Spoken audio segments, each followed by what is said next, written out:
ओम गुरुर्ब्रह्मा गुरुर्विष्णु गुरुर्देवो महेश्वरः गुरुः साक्षात् परब्रह्म तस्मै श्री गुरुवे नमः। ओम पूर्णमदः पूर्णमिदं पूर्णात् पूर्णमुदच्यते पूर्णस्य पूर्णमादाय पूर्णमेवावशिष्यते। ओम शांति शांति शांति।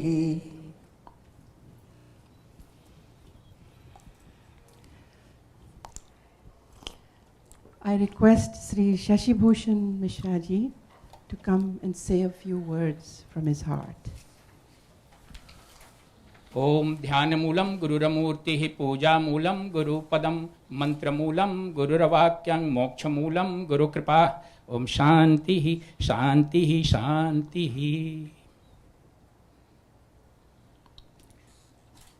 I will speak 2-3 points.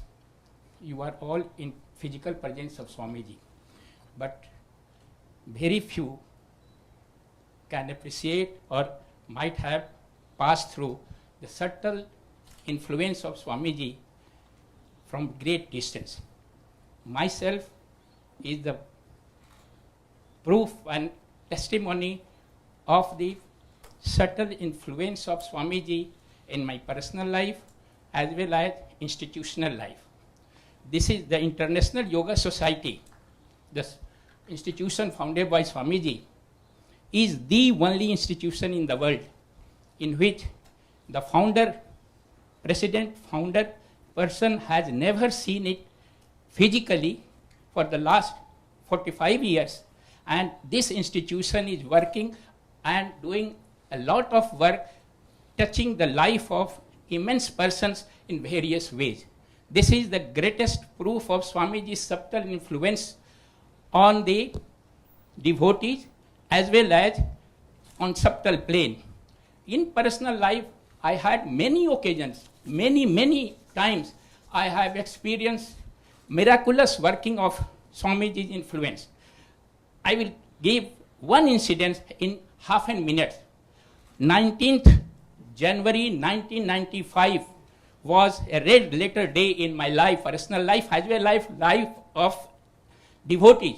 My 10 years son Prabhakar was kidnapped from the ashram gate. 10 years son Prabhakar was kidnapped on the ashram gate. I came to know about his kidnapping at 11 o'clock. And it was when I looked in my deep heart, I was calm and quiet and balanced. I did not know what to do. But suddenly, I made a mental contact with Swamiji. At that time, in Miami, the time must be about 1 a.m., deep of night, dead of the night. The physical body of Swamiji might have been sleeping at that time, but the astral body, subtle body of Swamiji was working. Suddenly, I found myself that some external force had possessed me, and I thought that I must go at a certain point. I took my scooter and asked my family members, another person, please wait till I return back.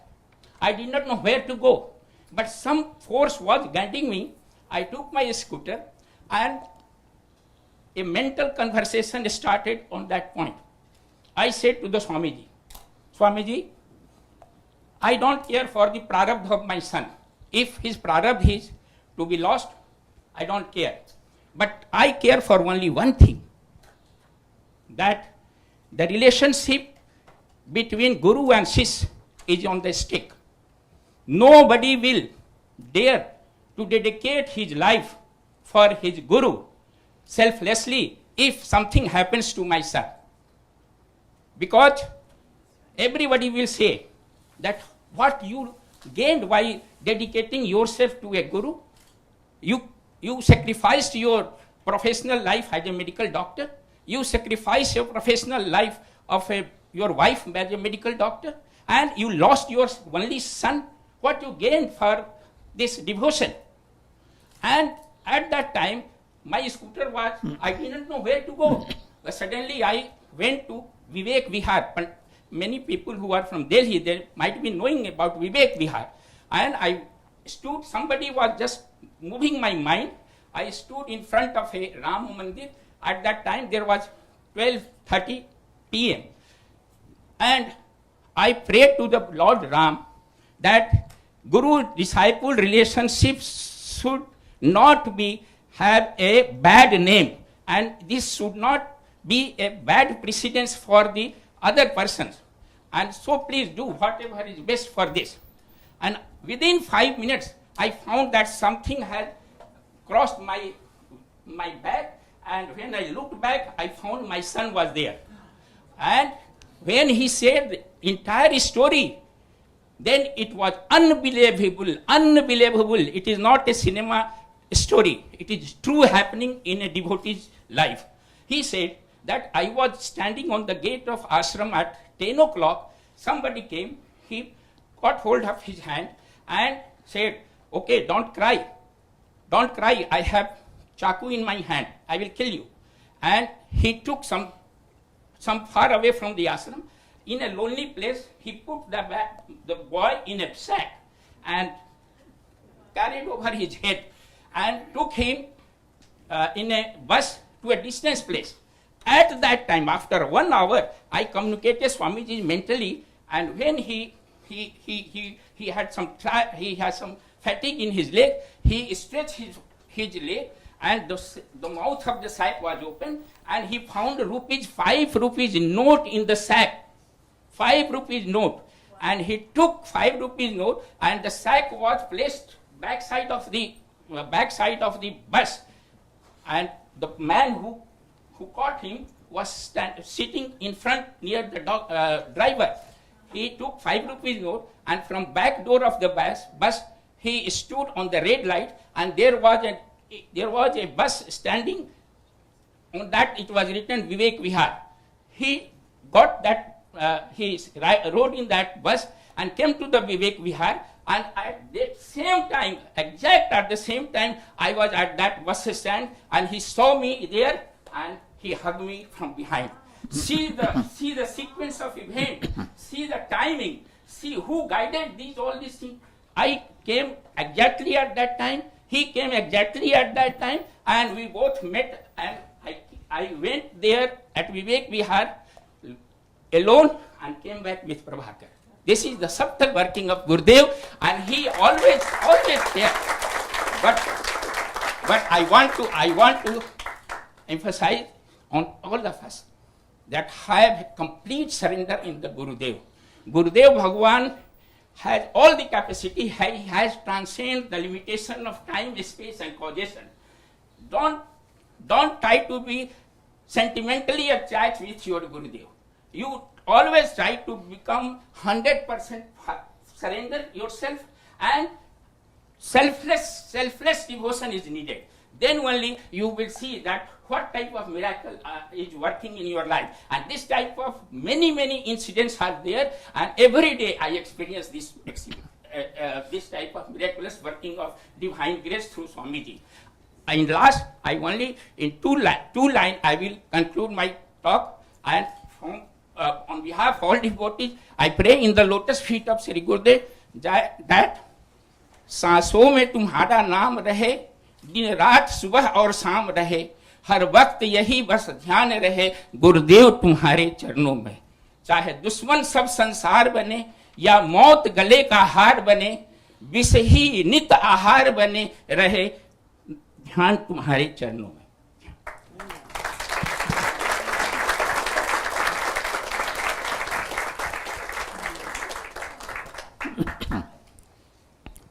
ओम ब्रह्मानंदं परम सुखदं केवलं ज्ञानमूर्तिं द्वन्द्वातीतं सत्सगं सदृशं तत्त्वमस्यादिलक्ष्यम् एकं नित्यं विमलमचलं सर्वधी साक्षिभूतं भावातीतं त्रिगुणरहितं सद्गुरुं तं नमामि. ओम. This Guru Stotra comes from Yoga Vasishtha. And let me give you a complete interpretation of this. Adorations to the Sadguru. Just for your information. Satguru, that's the when you break it into Sat plus Guru becomes Sadguru. Sometimes confuses the Western mind. When you read his Sad Guru.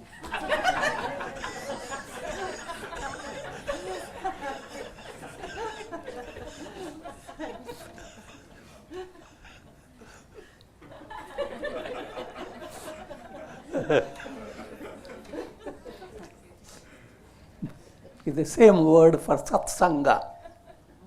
Satsangatve nihisangatvam nihisangatve nischalatatvam. It's a great statement. If you do satsanga, you become detached from things that are illusory. Nihisangatvam, nihisangatve nischalatatvam, nirmohatvam. Therefore, you will not have a foggy mind. In other words, nirmohatvam. Moha is like a fog, mist. If you are moving in mist, you do not know where to go. And that's, the world is filled with moha. Nirmohatve nischalatatvam. But you will cross over moha and nischal. You begin to be drawn to the divine self.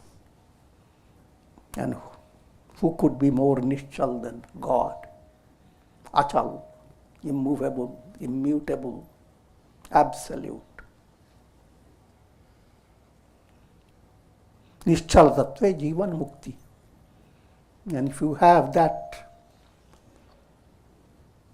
inward, one-pointed movement, it leads to liberation. So I've just extended the Sadguru aspect. Coming back to Brahmanandam, adorations to the Sadguru, who is Brahman, the giver of supreme bliss.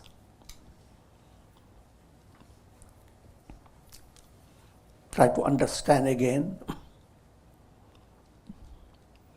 Giver term.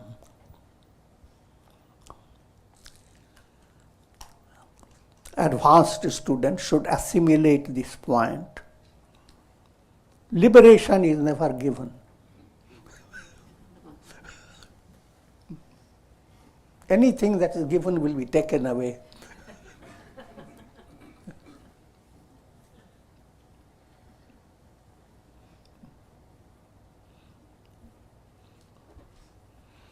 And the scriptures go on elaborating this point. Devotees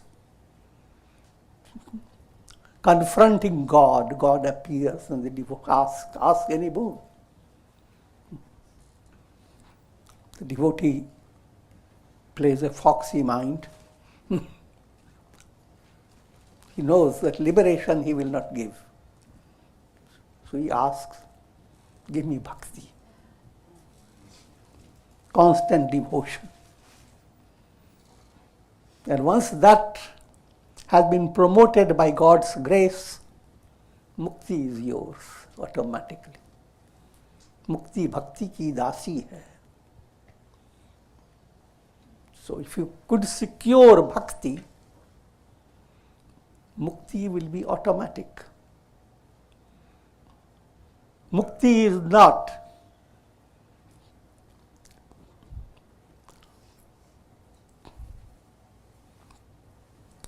given to you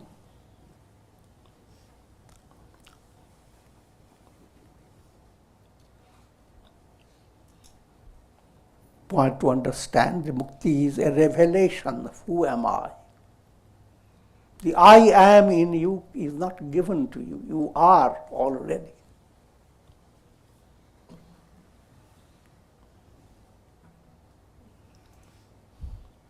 But allegorically, Guru becomes the giver of supreme bliss.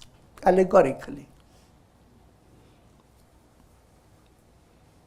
The embodiment of pure consciousness. Absolute Chaitanya. This is also described in scriptures, light of lights. What's the light that enables you to experience the world? The first level of answer is senses. If you don't have senses, you will be senseless.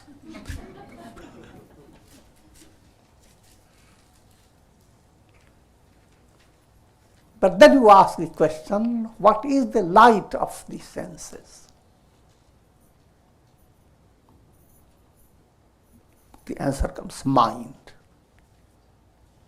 What's the light of the mind? Intellect. What's the light of intellect? It goes on, and ultimately God, the divine self.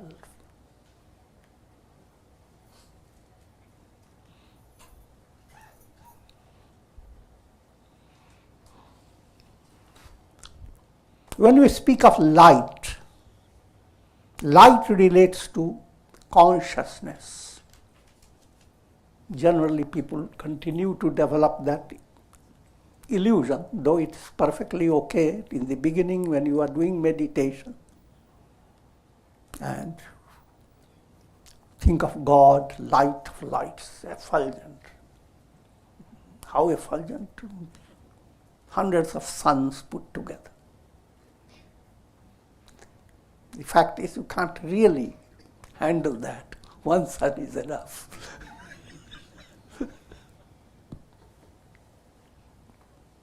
But what's the allegorical point? Just like all illuminations on the earth, every day you have morning, evening, different colors, rainbows, shimmers, shines, reflections. All those have their source in the sun. All your experiences are like different illuminations, the experience that you have at the level of your senses, experience that you have in the form of your emotions, sentiments, experience that you have in the level of your intellect and ego. All these experiences are like illuminations of the absolute self, pure consciousness. When you sleep, senses are not there, mind is not there, intellect is not there. Your most loved one, the ego, is not there.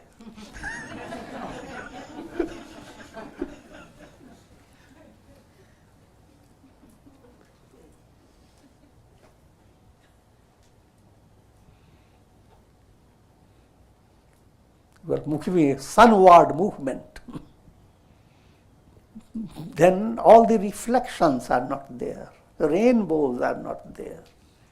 Shimmering clouds are not there. Who is there? The sun. And the sun has been always there. Blended with different illuminations, or blended with different levels of awareness. An illusion develops. Where is God?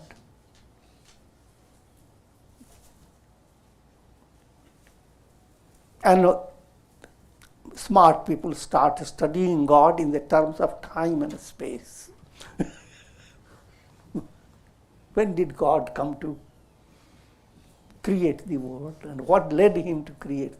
I will not go into that detail. But just I'm trying to leading your mind to understand awareness. You are really aware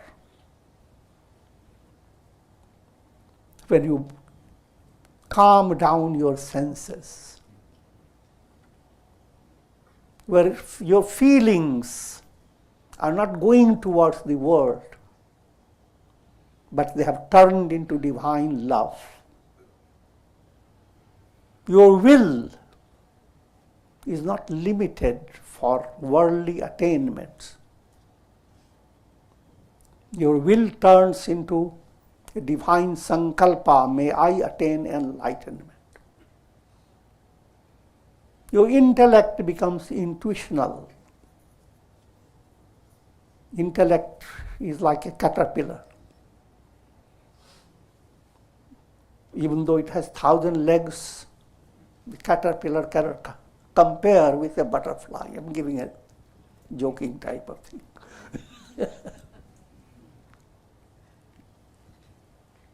That capacity of your intellect is not understood by the masses. You have moments of inspiration, everyone. But life continues to be drenched in perspiration.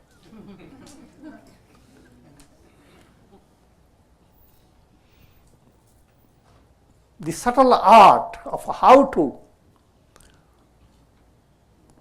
allow that inspiration to operate, that art is missing.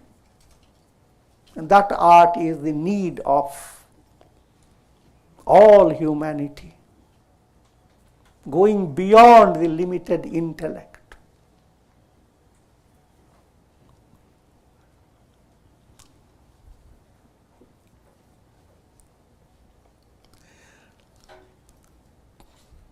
Beyond the pairs of opposites that Guru is being described,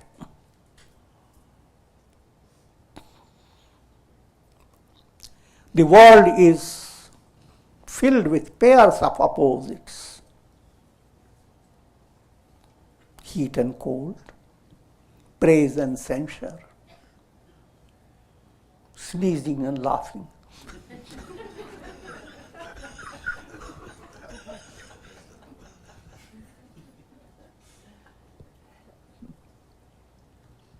Adversity and prosperity, understanding and misunderstanding.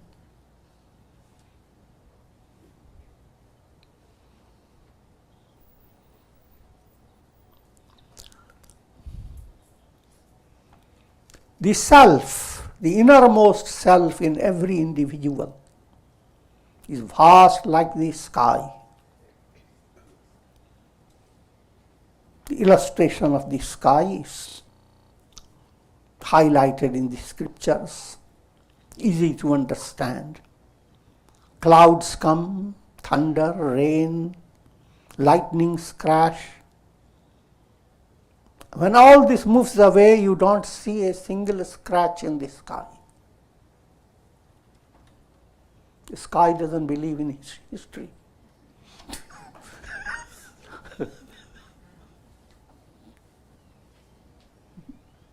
People have the record of how big storms came so many years ago and how terrible things happened. But look at the sky, it has not maintained a slightest scratch. So through your intellect, you begin to imagine how many embodiments you may have taken. Imagine the immensity of time and space. But all this immensity of time and space and causation, they do not affect, touch the real I am. And God has allowed you to have that little glimpse through your deep sleep. You move away from time and don't miss it. Rather, you are refreshed after deep sleep, having voided all your experience. You come up with a shining face. I had a wonderful sleep. I knew nothing. I will not elaborate further in that direction. Taintless, that's why God is called taintless. There are no taints, no scratches. Immutable, witness of the all the states of the mind beyond the three gunas, denoted by the utterance, thou art that. The scriptures give you Mahavakya, great utterance.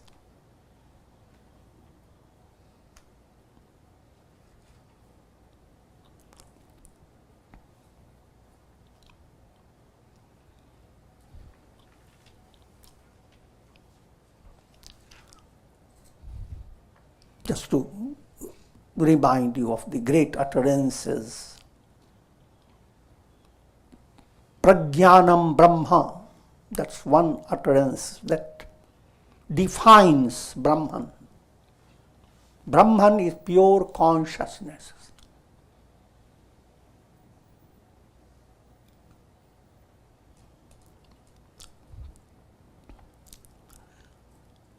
Next utterance is called Upadesha Vakya. Tattvam Asi. Thou art that. In modern language, you are that. You don't like thou.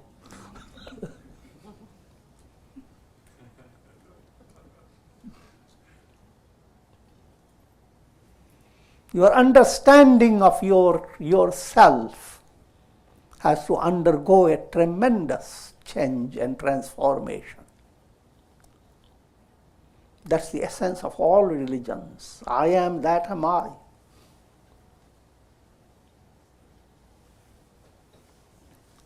How much you are aware of your I am, that is the unmistakable indication of your spiritual progress.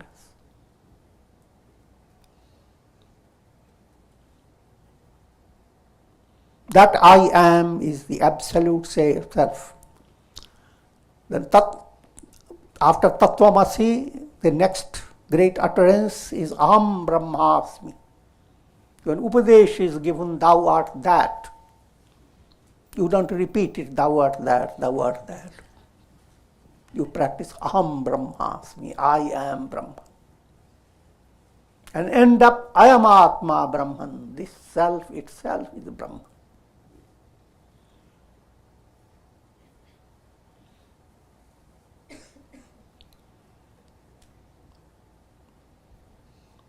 To that Sadguru, I offer my adorations.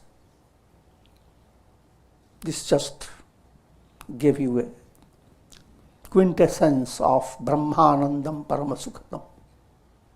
Let me give you some points about Guru Purnima. Guru and Purnima. Purnima is full moon. Gu means Guha. Guha means cave. Ru is illuminer. Now let me present the Vedantic picture.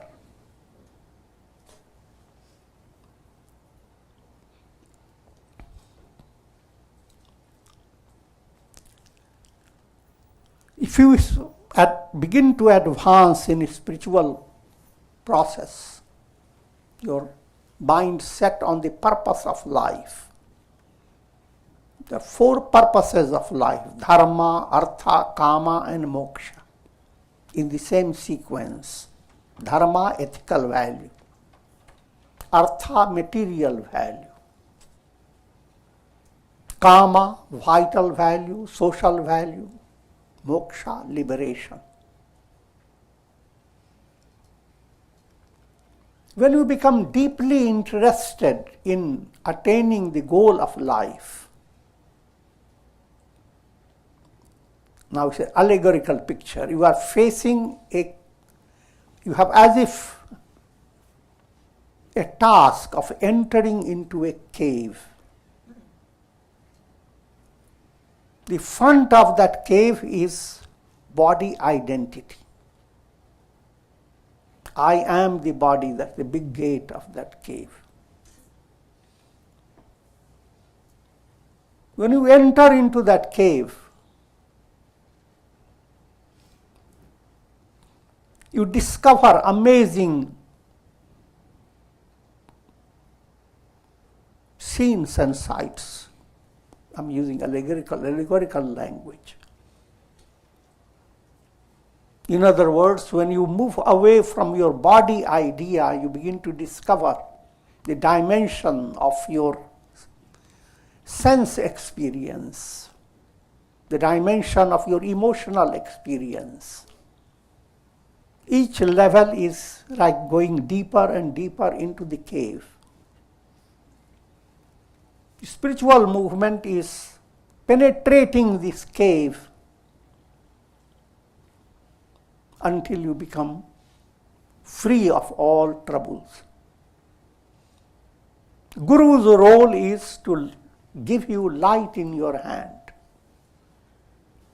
enable you to have purity of intellect.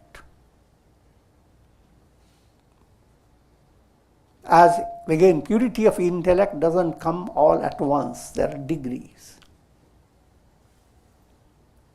So as purity of intellect starts, now I'm coming to give you a very quick movement. You face 3 challenges: mala, vikshepa, avarana. The first step you enter into the cave comes certain obstacle that will not allow you to go deeper. That obstacle is mala. Mala is malos. Kama, krodha, lobha, moha, mada, matsarya, lust, anger, greed.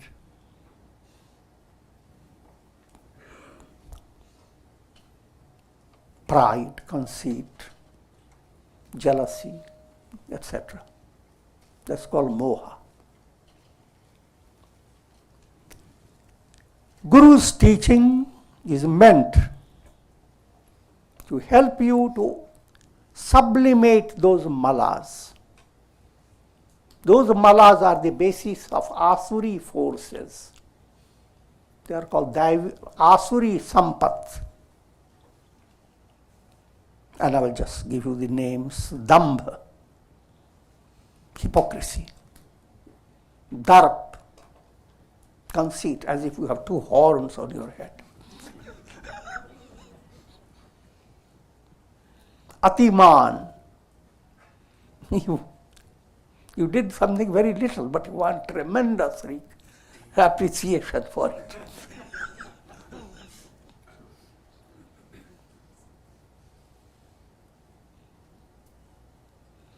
Krodh, viewing things with anger.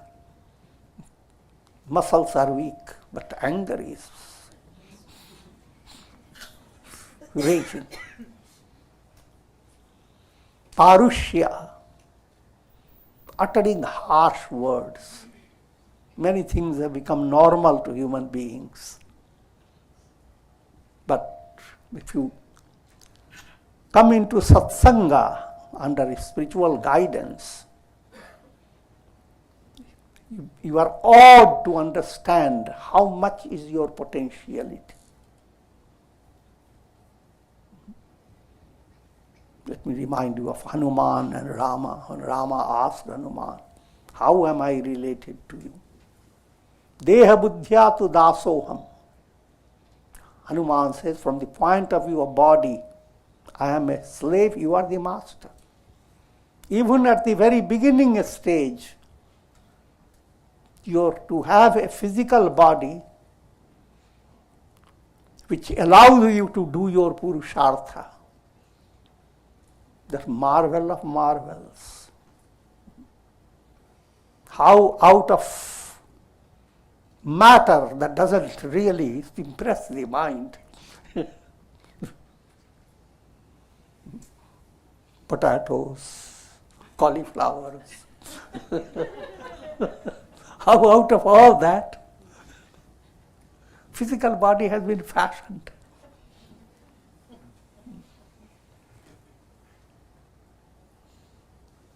If all this God has done Why do you have to strain your mind?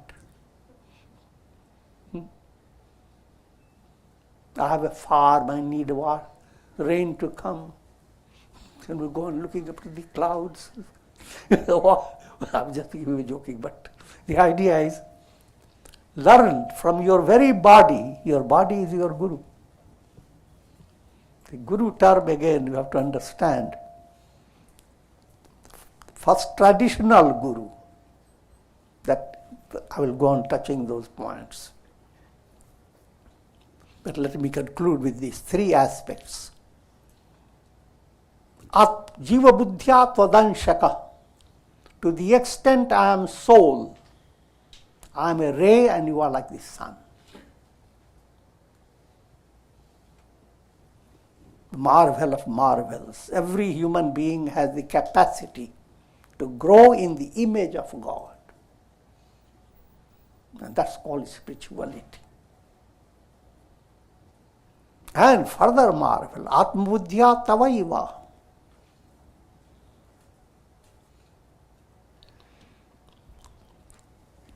So I'm coming back to the cave simile. First obstacle, mala, is destroyed by manonash, the Sanskrit word. When a mind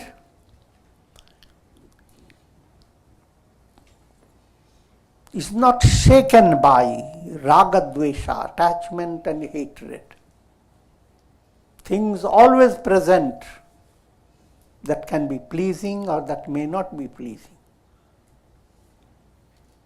But allow yourself, now try to understand another level. Let yourself be shaken, that's normal. If you don't shake, something is wrong with you, go to a psychiatrist.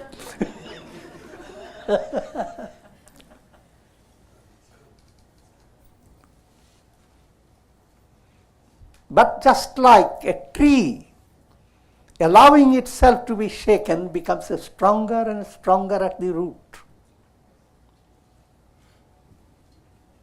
Even while you are being shaken, try to get every experience connected with God. Adversity is an austerity. Prosperity is another type of austerity. Both pass away like day and night. Manonash becomes your first step. कबीरा निर्मल मन भयो जैसे गंगा नीर पाछे लागे हरि फिरे कहत Kabir Kabir. Kabir Dasi giving an insight. People complain, where is God, where is God? We do so much prayer and He doesn't come. We go to the tirthas and God runs away.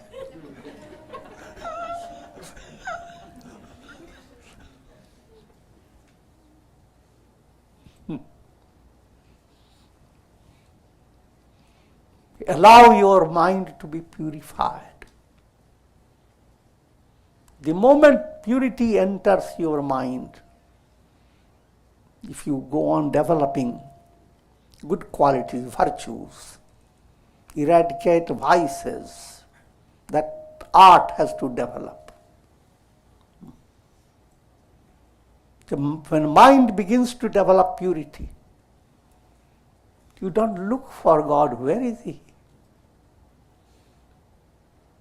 The entire world is permeated, is nothing but God.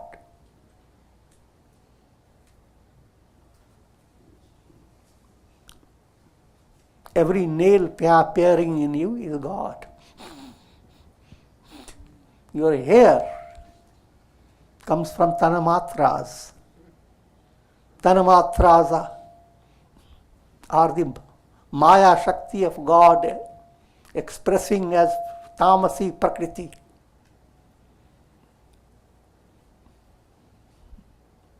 This seems difficult to understand, but try to understand. In dream, You see yourself just like you see yourself in waking state. But everything that you see in your dream is made up of your own consciousness. So your consciousness permeates all your dream. Similarly, God consciousness permeates all this world. Mala, removal of mala gives you a great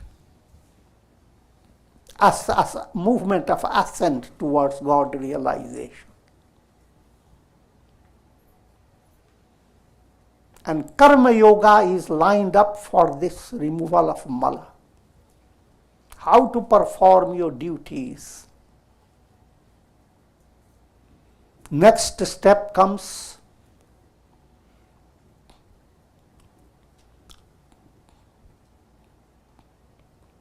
vikshepa. Vikshepa is subtle desires in your mind that keep your mind constantly distracted.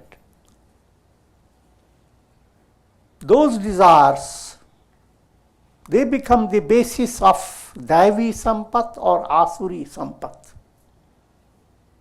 If purity develops in your unconscious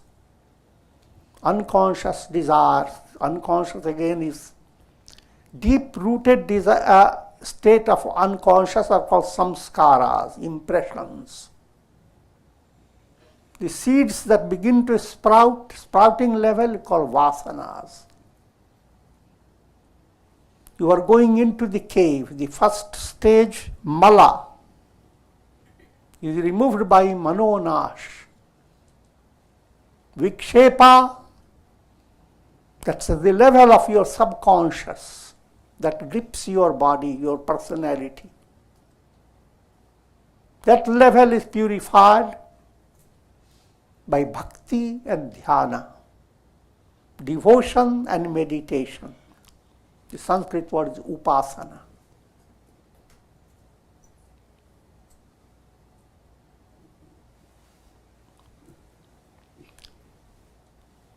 And that terminology is there, vasana akshaya. Manonash, vasana akshaya, tattva jnana. Now you are coming to the core of the cave. And that core has a magical nature. The moment you develop tattva jnana, a mystic window opens into that cave. And you are gripped by eternity. That's the story of Guha. And Ru, the light.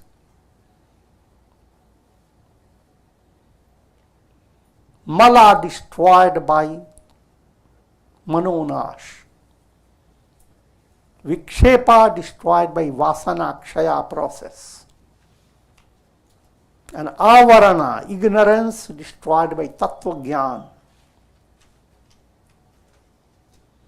So remember these points. All those points, they become clear if you live your life in the spirit of integral yoga. Yoga practiced in a healthy way, the real way. The religion practiced in the real way is an integral movement in your personality. This point generally people forget. Errors enter the mind, and let me just dramatize some errors.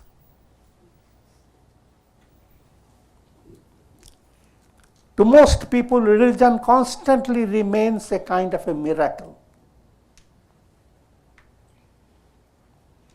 That's perfectly okay. Remember miracles. Be inspired. But don't stay caught in that.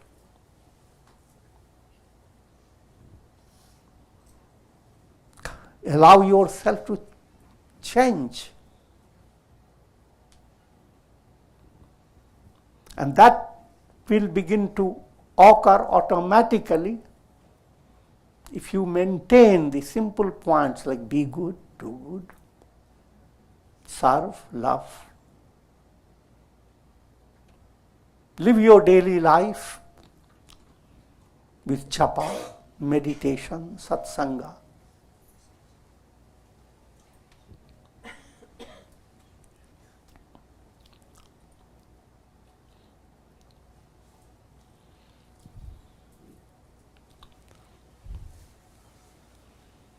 And then emotions, bhakti. Bring bhakti, devotion in your life. Here again, errors take place. The scriptures go on giving you the idea, detach, attach. Your mind brings the picture. Detach, move away from the house. Attach, go to a temple.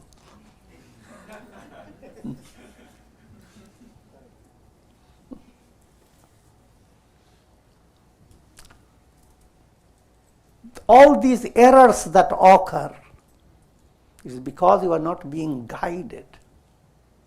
Therefore, the need of Guru.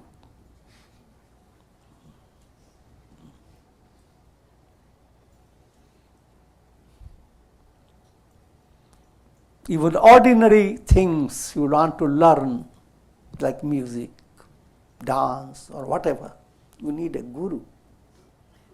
The spiritual movement requires an authentic guru.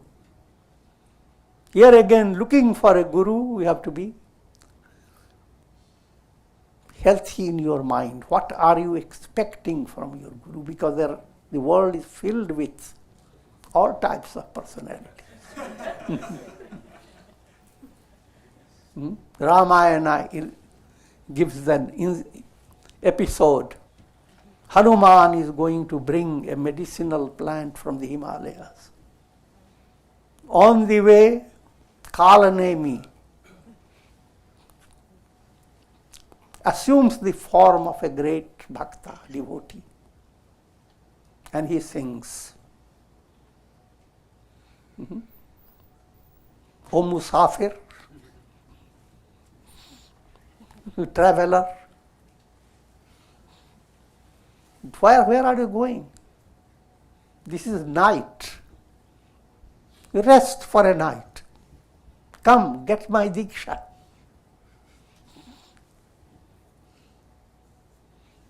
I will not go into too much detail.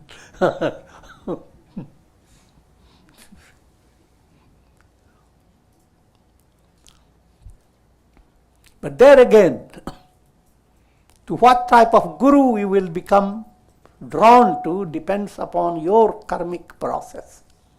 If you are not an adhikari, if you have not developed certain good karmas, you are not sensitive to recognize where is your source of inspiration.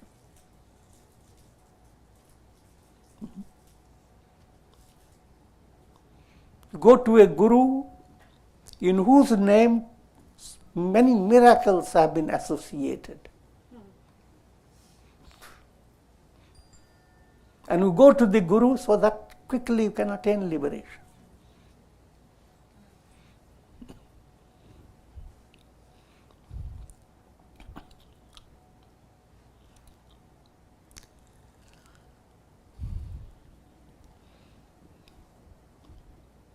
So,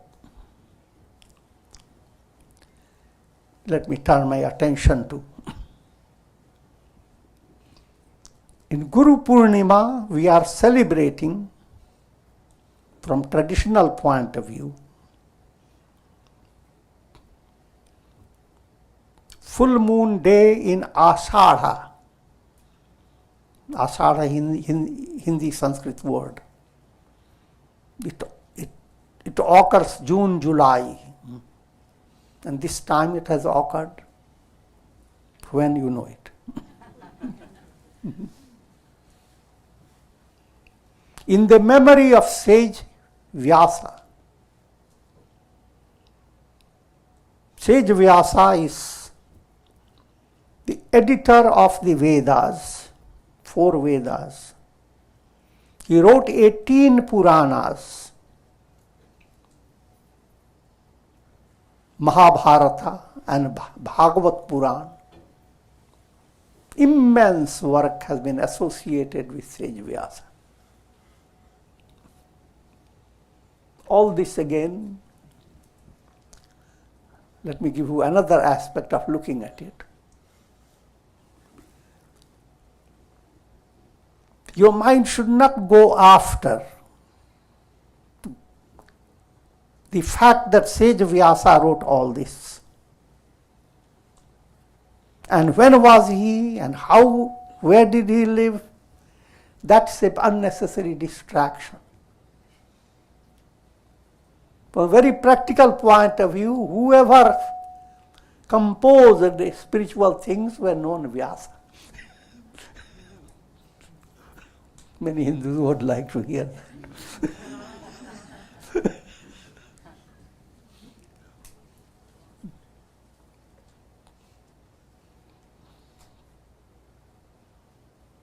Many kings were known as Janaka.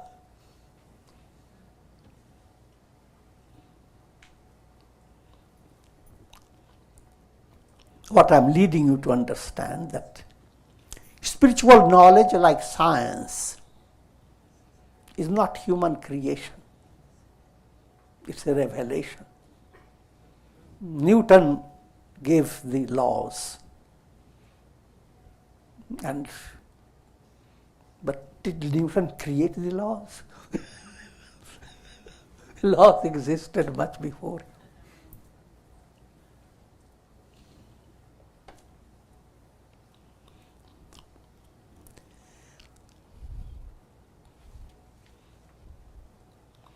One more statement in this, because this is a whole vast subject. Tulsidas ji से तात स्वर्ग अपवर्ग सुख धैर्य तुला इक अंग तुलयन ताहि सकल मिली जो सुख लव सत्संग. Bring all the pleasures of heaven and sub-heaven, bring all the pleasures of the 14 lokas according to the Hindu system. Put it on one side of a measuring scale. And a short period of satsanga on the other side. And it is satsanga that outweighs all. And satsanga means Guru Sangha. And Guru Sangha means being inspired.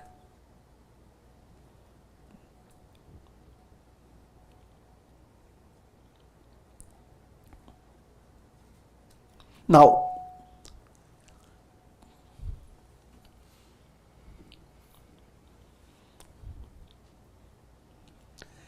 turning to Purnima term, moon shines the best when it is full moon. Your mind is like the moon, la luna. Therefore, if it doesn't shine, you are a lunatico.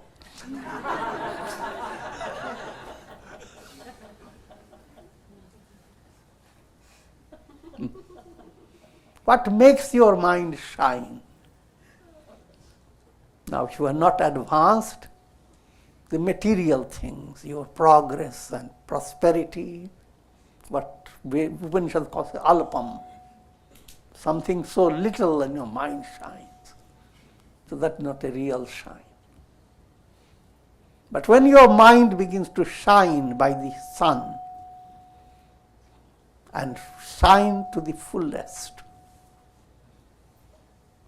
Guru Gyan is like the sun. And as your mind begins to shine with that sun, and you come to the full moon type of revelation, then you become sthita prajna. You attain enlightenment. And you begin to enlighten others. Here again another point. The Guru is not involved in creating a bond between disciple and himself.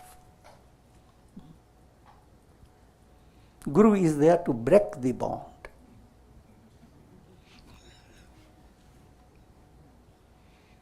The whole world is your Guru.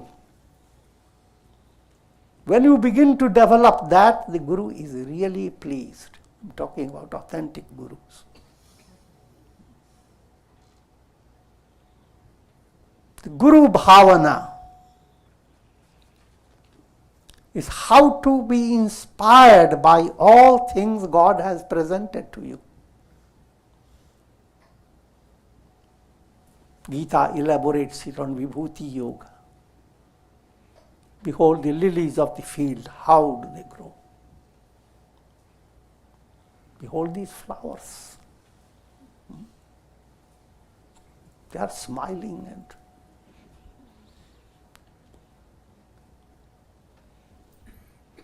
when Guru Bhavana becomes universal, you live to learn.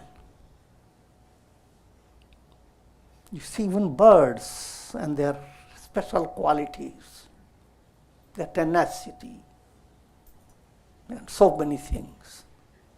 You are a teacher, you begin to learn from your own students as you teach. The teacher that has always a vanity, I am the teacher and these people are nitwits. There is no real teacher disciple relationship.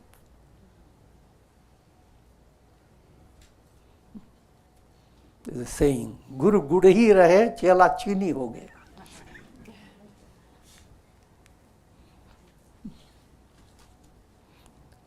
People don't have a complete meaning about it. The meaning is, through Guru, attain spiritual advancement. If you attain spiritual advancement, share it. Your spiritual growth is like blossoming of a flower. Waft the fragrance. There again, don't wait until you blossom. You start creating affirmation. I am the flower. I will not radiate onion and garlic.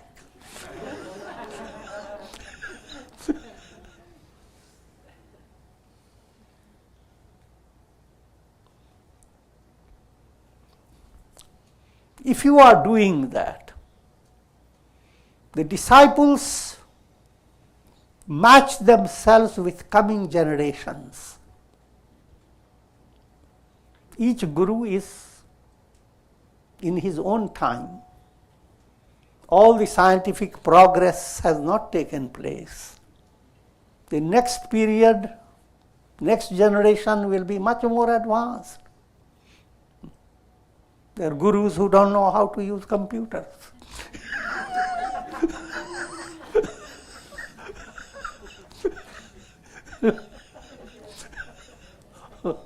Coming gurus will be smart.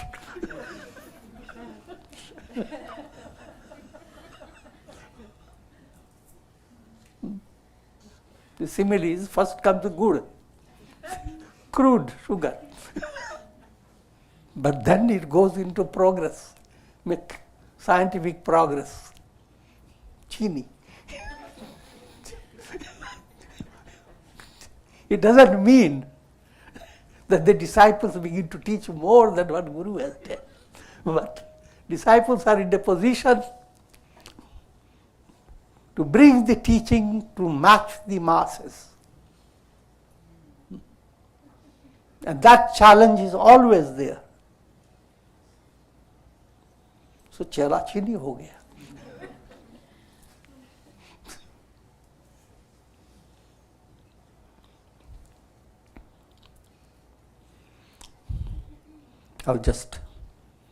There's a statement in the scripture. Nityotsavo bhavet tesham nityam nityam cha mangalam yesham hridistho bhagavan mangalayatanam hari.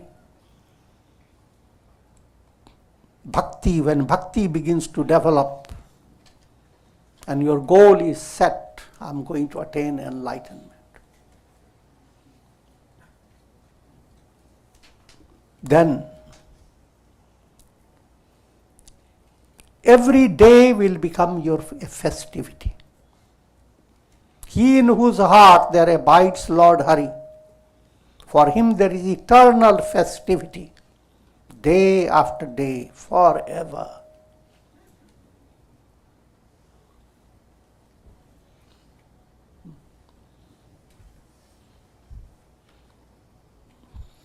So may God shower His blessings and make your life a perpetual utsav, festivity. Also turn your attention to 24 Gurus of Tattatreya.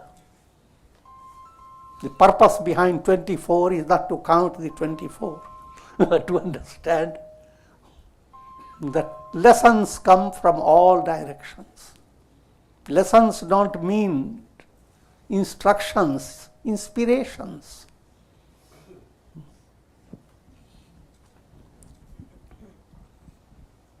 Om Trayambakam Yajamahe Sugandhim Pushti Vardhanam Urvarukam Bandhanan Mrityor Mukshiyamamritat. Om Sarve Bhavantu Sukhina Sarve Santu Niramaya Sarve Bhadrani Pashyantu Ma Kaschid Dukhabhag Bhavet Asato Ma Sadgamaya Tamso Ma Jyotirgamaya Mrityor Ma Mritam Gamaya. Om Purnamadaha Purnamidam Purnat Purnamudachyate Purnasya Purnamadaya Purnamevavashishyate. Om Shanti Shanti Shanti.